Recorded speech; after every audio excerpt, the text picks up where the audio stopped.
Good flipping morning, people. Welcome back to another video, and today I'm going to be running you through my simple daily routine that keeps me somewhat dialed in all year round. I'm going to show you working, training, recovery, eating, and just overall show you how I stay consistent even after my second pec test surgery. So yeah, keep watching. That was another client check. If you could trust them, is going to be saying thank you very much. That is a crazy part. Where do people go wrong in this movement? Not doing it, you lazy fucks. Hold on, you ready? Woo! To create a perfect routine is something that you can just repeat every single day.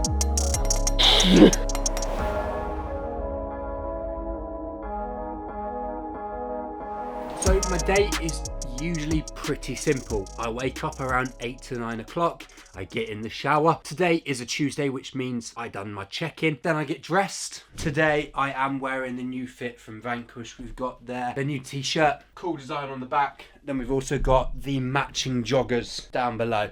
I think it's a pretty good fit. Let me know what you think down below. Thing to do after getting changed is obviously pick a fragrance of the day. I've got some of my favourites there because a lot of people were asking, what ones do you recommend? These are all the ones I recommend, and also recommend the ones I've got here. So Oud Satin Mood, Creed Aventus Absolute, and Delphinus. Today, I'm gonna wear Oud Satin Mood because it's a bit rainier today.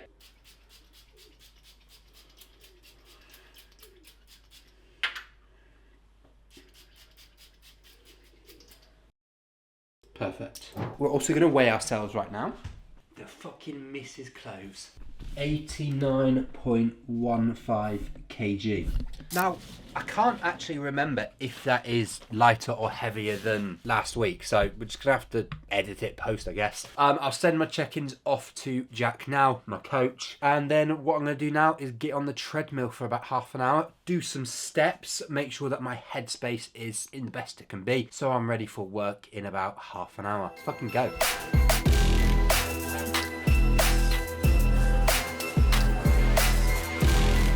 Now, I'll be honest, I'm not a massive morning person, and I think that is the reason why I'll always do some type of morning activity.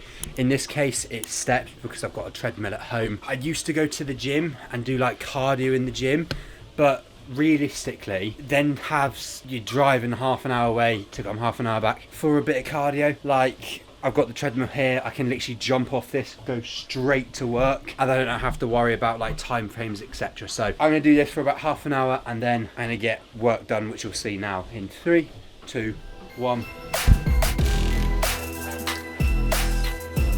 Big dog, hope everything is all good, and thank you for sending your check-in over. Now, let's get into this. Check-in number 55, no, 56. 3 weeks left of this fat loss phase. Drop 1.6 kilograms. Fucking brilliant, mate. So this would have been roughly the start of this dieting phase. We're down from 86 kilograms down to 77. Physique wise, looking much better, tightening up in the midsection. I do think this last 4 kilograms is going to be a lot different compared to like what you've seen now. Obviously the leaner you get, the more drops you make when you're leaner, the greater change you see from day-to-day life. That was another client check-in. You obviously saw Corey last week, and he is in prep right now.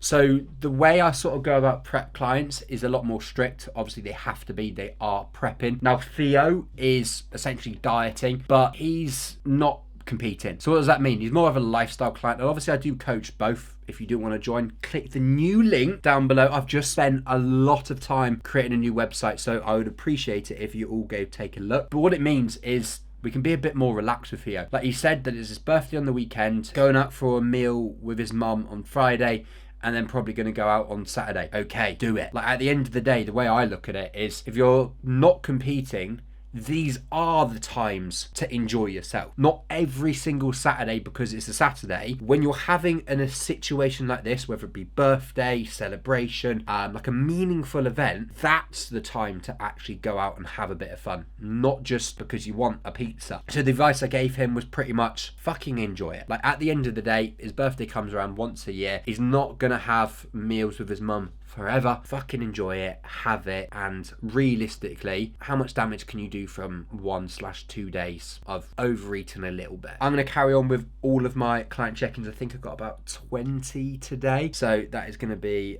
a bit of a mouth hurter. And then Josh will be coming round and then he'll take over the rest of the video. But yeah, work block 1 is usually clients, then we go train, then it's work block 2 once we come back, and then work block 3 later on.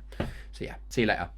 Quick little interruption. I completely forgot. The day is currently Tuesday, and Tuesdays for me mean I have to change over my retainer. Now, they do hurt a lot, but I think in 6 years, future me, future Tristan, is going to be saying thank you very much for doing this. Now, I am doing this with Space Dental. They've been absolutely amazing so far. If you do want to check them out, I go to the Space Dental in Stockport, Manchester. They've genuinely been amazing. Like, they've shown me what their vision is. They've listened to my ideas, because I don't really want the Hollywood smile veneer look, but I also don't want natural look, because I had pretty good teeth naturally. I want an improvement. So we're going to go for naturally Hollywood. They come in these little packages. Essentially, they are annoying because every single time you brush your teeth, every time you eat, you have to take them out, which means I look like this at the dinner table. Imagine this right now. You're on a date with the missus. Sorry, love, I've just got to take my retainers out.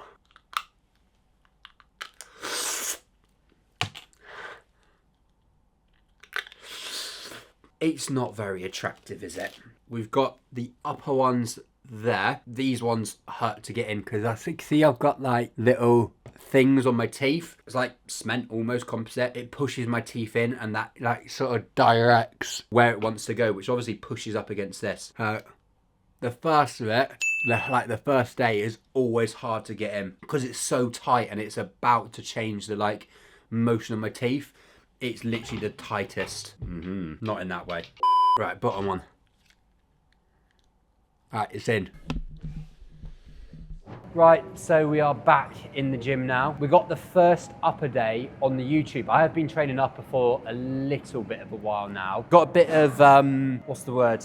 Prehab stretching before. Probably should have been doing this before the pec tear, but obviously a bit of a twat and I did it and then I tore my pec. So do your warm up, don't tear your pec. That is some good advice. We've got to do threading the needle, wall slides, and a bit of rotations on that. Have you never seen a thread the needle? Nah. Essentially all you do is literally get on hands and knees. That is like a crazy pump. Am I looking breathable? And you just go like that. Oh. Just opens up your thoracic spine. What we're going to do is wall slides. Essentially, go up to the wall. I do that so it slides a bit easier. And what we're trying to do is keep my arms parallel together. And that's going to work your scapula to make sure that everything's in line. What my arm wants to do is this one can go straight up, straight down. But obviously, because this arm's not being used, what happens is my elbow externally rotates. And then obviously that's what can happen when you train. You do a bench press. This one can stay tucked in, this one wants to go over, which then causes an injury. So literally just going against the wall, pushing into it. Ideally I'd have a foam roller, but I don't think there is one here.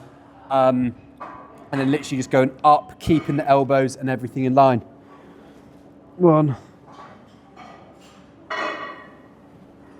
2. And then the last movement is literally just like a scapular, what would you call this? Scapular retraction, where we're just trying to warm up the shoulders for obviously all of the lifts we're going to be doing, where you'll grab the band around your hands, kneel back a bit, create some stretch, and then retract. Ooh. And then tear a pec. Yeah, imagine. And then retract your scapula. 1. Now, the first actual movement of today is obviously the chest press. Now, you might be thinking, why the fuck are you doing chest press, Tristan? Because obviously, realistically, this is where I fucking tore my... Well, not actually this. It's over there where I tore my pec. But more than likely just to get a bit of like movement in the muscle, strengthen the tendon a bit more. I'm not just doing this off the back of my head. I have got a decent amount of knowledge with recovery, but I've got a private physio running me through everything. So, and all I'm literally trying to do is just go down till I feel a slight stretch, contract the muscle. Slight stretch, contract the muscle.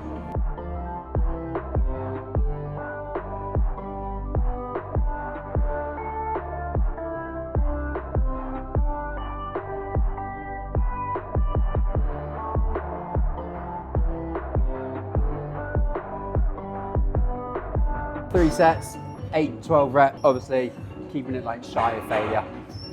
Right, next exercise is a lat pull down. We're doing a single arm because it's a bit nicer on my shoulder. I'm actually quite glad that I can do these again because I feel like my back shrunk quite a lot. Doing 3 sets, 8 to 12 reps again. This one we can push a bit closer to failure because obviously it's not exactly targeting the chest, so I'm not really like at an injury risk from what I used to do. Essentially what I do is lean over to the side that you're training, just to line the machine up with your lats a bit better. I don't do this, I don't do that. I keep it sort of in the middle, and then essentially all you're doing is pushing your shoulder forwards so you get a little bit of a stretch, then essentially keeping it there and then driving your elbow down towards your back pocket, stopping when your elbow gets in line with your sternum / rib cage. And then all you're doing is keeping your shoulder pushed forward, driving it down, squeeze, back up, squeeze, down, up. How I go about my sets and how I go about like the tempo of reps, etc., is what I'll do is I'll grab the weight, feel it out a little bit. I'll then do 3 very slow reps, just literally thinking about what I want to do. So driving the elbow up, driving the elbow back and down. And once I've got a really good feel for the movement, that's when I start to speed things up and I go more to a less controlled but a faster rep to drive as much blood and create as much damage in the muscle as possible, while obviously keeping the form good. You can actually speed up the rep, stay controlled, and actually have good form. My grip strength is fucking awful. I need wraps, but obviously we don't have a sponsor.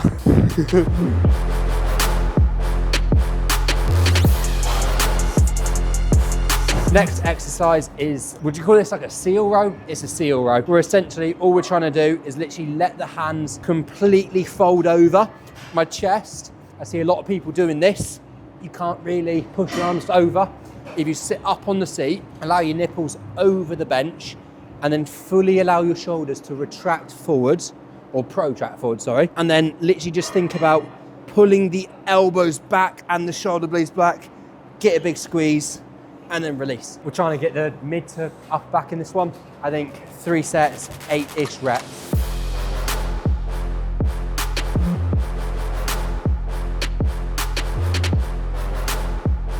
Right, next exercise is a side delt raise. We're gonna do dumbbell, but like this flex fitness one in the gym. Wow. It's fucking pain. Gives you a nice deep stretch, also a nice contraction. And I feel like, would you say this is safer than a dumbbell? Yeah, you're using I'd more say, stability yeah, muscles, right? Stability muscles, right? Science. Where do people go wrong in this movement? Not doing it, you lazy fucks. One. I think a lot of people do this, and then what they do is, as they start to raise, they either hold the handles there, which you can try it yourself, you're not really fucking doing much. But obviously if you let go of your hands, you can get your arms more in front of you, which obviously the delt is going that way. Now, a lot of people do this and then they're going sideways. If the delt's going that way and you're going that way, you're not in line with the delt.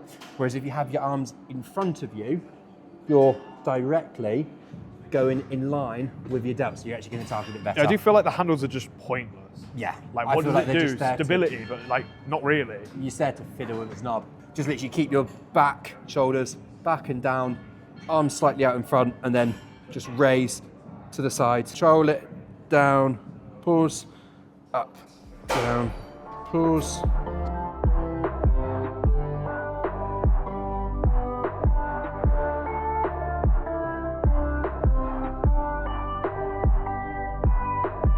So second to last exercise now, we're going to be doing arms. I think just for easy's sake, we're going to stay on this machine, do bicep curl and tricep push downs.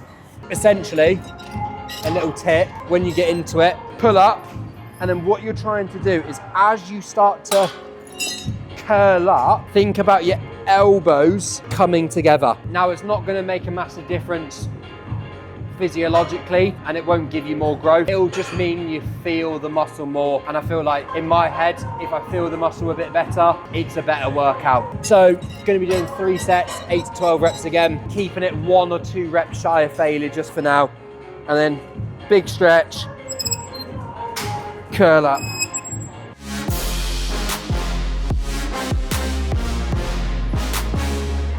Can go a bit heavier.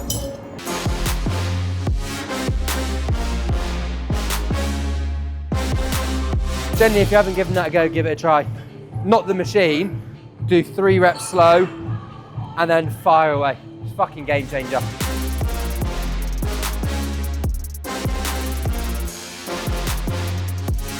Hold on, you ready? Woo! I'll take that. It's like seeing bicep vein for the first time. Yeah, look how gassed you are.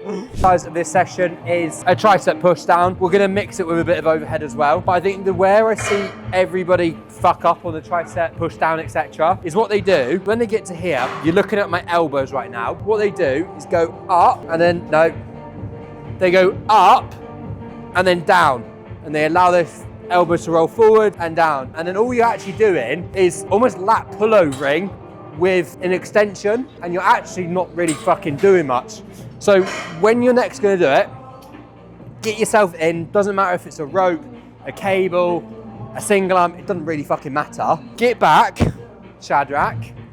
Get back, Shadrach. And then pull your elbows back slightly. Don't have to be like all the way behind, but as long as it's tucked in, fairly close, feels comfortable, and then all you're imagining doing is extending your tricep, keeping the elbow in the exact same place. Now obviously, yes, the heavier you go, you will have a bit more movement in your elbows, but just try and limit it. Going down, extend, back down, extend.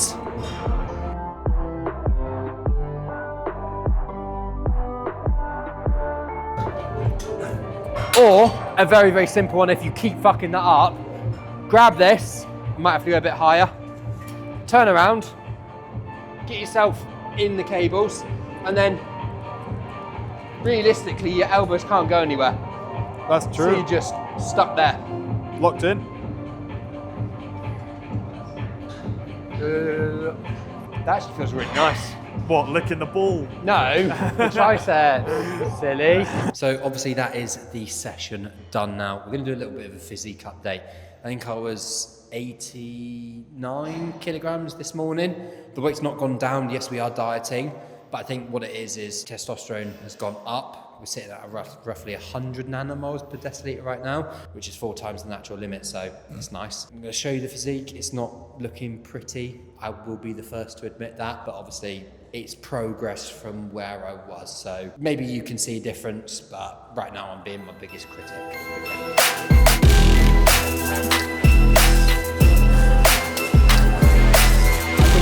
Delts have started to come out a bit more. Chest is definitely getting there. Back-wise, we will compare it to the first week that we've done a physique update, so we'll actually be able to see. Back is definitely better, I think. A little bit less fat, still quite a lot around there. But for the whole, The legs are crazy. they're getting better. Like I can roughly imagine what I did look like before the pec tear, after the pec tear, and now obviously now I think fullness has come back. We'll do a couple poses.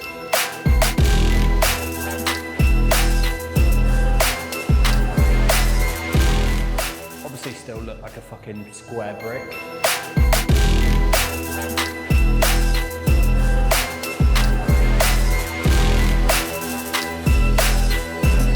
I feel not too shabby. Yeah. Not too shabby. Tristan got a new soundbar and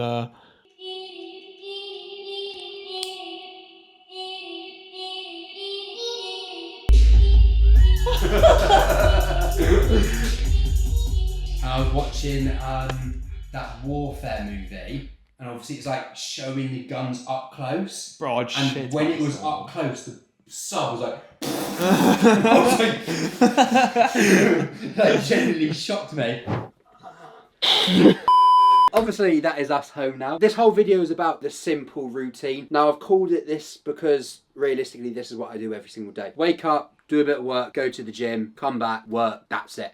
I think to create a perfect routine, it's something that you can just repeat every single day. Like, there's a reason I don't wake up at fucking 5 o'clock in the morning, because I'm not going to do that every single day. Yeah, maybe for like 3-4 days, but then my body's not going to like that. So I think you take away anything from this video, keep your routine simple. Even if it's not optimal, like getting sunlight in the morning first thing, drinking electrolytes 92 minutes after you wake up, just do something simple that you can repeat. Now, as promised in the last video, we are going to do a giveaway. The giveaway was 3 items from ESN from anybody who commented. Now, we will be doing another giveaway for the next video, so stay around in a few seconds. But the winners are, we're going to pick 3 winners. We've got the YouTube random comment picker. So, winner numero uno. Post-finasteride syndrome Norway. What a name, mate. The best part was definitely showing off the cologne collection. I have one myself. You want the Pump Booster Crank Pump Pro. Have we got any up there? The orange thing. Yeah. That. All you've got to do, post-finasteride syndrome Norway, is send me a message on... Sorry, that name's glass. I know. Send me a message on Instagram. Just show me that you own this YouTube channel, and I'll sort you out with your prize. Second winner is... Seb. Seb's a client. Oh, sick.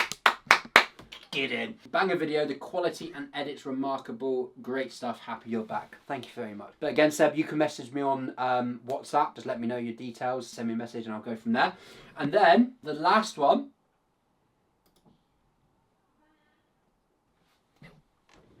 Oh my god! Oh my god! Wait. How's that right? Wait. How does that work? Wait. What do you want, bro? What? What could I need? We'll re-pick that one. I think that's not a very fair one. Ian McKay, yeah? Ian McKay. Best part was the watch flex, if you know, you know. Pump booth. Everyone wants the fucking Cramp Pump Pro. Fair play. Well, Ian, mate, send me a message on Instagram and then I'll get you sorted and we'll go from there. If you do want to be entered into the next week's giveaway, all you've got to do is comment your favourite part of this video down below. We'll pick 3 winners to win 3 items from ESN. And as always, online coaching down below. We've got a new link. We've got a new website. I will show you. Let's check the website. There it is. So we've got the new website where essentially, if you ever want to think about doing coaching, just look at this website and it explains everything, and it even includes the price of what coaching is. I feel like in this industry now, a lot of coaches hide the price. As I was speaking to Josh earlier, I was like, you wouldn't go to buy a car if you didn't know what the price of the car was. You wouldn't go to a restaurant to eat if you didn't know what the price of the food was. So why should you inquire for coaching if you don't know what the price is? So very, very simply, just click the link down below, go onto the website, have a little read through. I've put a lot of effort into this and spent a lot of time. It's taken nearly 3 weeks to make this. And then to sign up, all you've got to do is click one of those there and you can join. So yeah, love you all and I'll see you later.